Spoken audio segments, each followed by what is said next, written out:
Technique as outcome.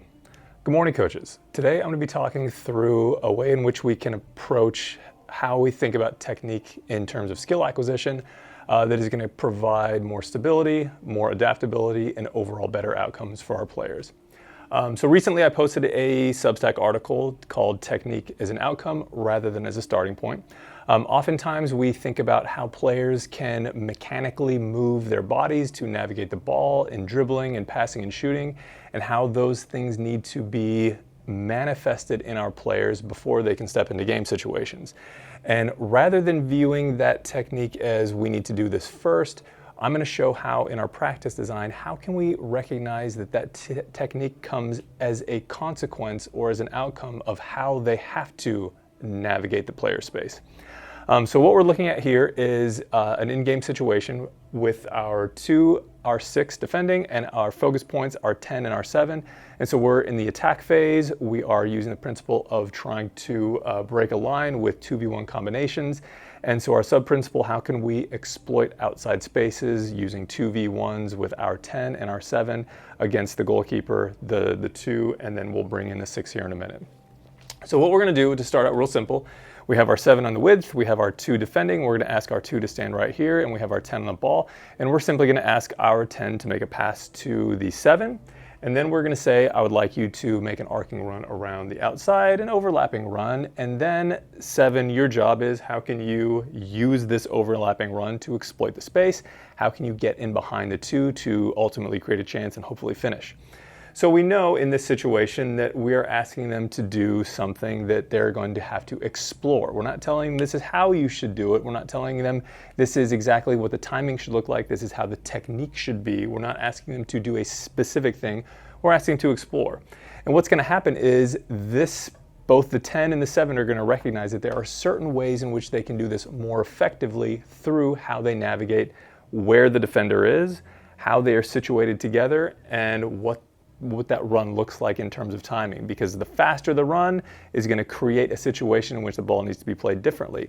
The location of the defender is going to require the pass to be made a little bit differently. So it can't be a particular one-size-fits-all solution. There has to be a way to recognize how can we navigate this.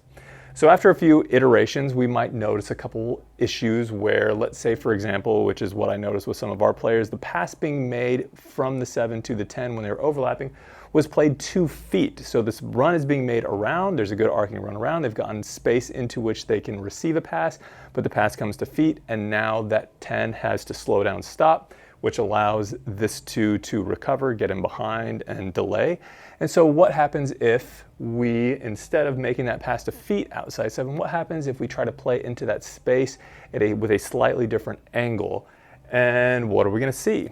By asking them to explore that play space, using that defender as that cue, using the space as the cue, it's going to help them figure out how they need to make that weight, angle, timing of the pass. And it's also going to necessitate a little bit of understanding of deception. What happens if, after a few reps, this outside 2 knows, hey, all I have to do is track back with the 10, and I'm going to be able to intercept that pass effectively. Well, when we see that this 2 has tracked back with a 10-7, guess what you can do? Now you've got a free run in on goal, and you can create your own chance and finish on your own.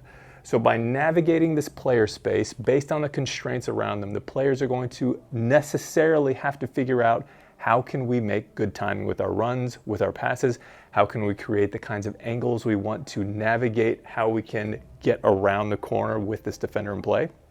And maybe we want to, at our next iteration, either today or next time, we want to add in that 6 using that same basic format. You know, the play is made outside to the 7, 10 arcs around the side, but now they're going to have to navigate 2 defenders. But this is also going to require the defenders to have to go, how can I defend this? How can we as a positional unit defend this 2v2?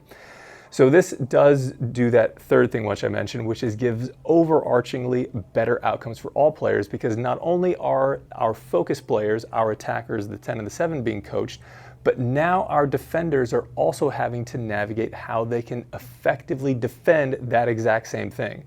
By requiring this is how it should be done, it inhibits and restricts the ways in which players can adapt to the situation in front of them. And overarchingly, the precursor technique that we say it should be done like this is going to be less effective, it's going to be more brittle, and it's not nearly going to be as adaptable unless we view it as an outcome. Can we view technique, how players should navigate spaces, as an outcome or consequence of the situational constraints as opposed to a precursor?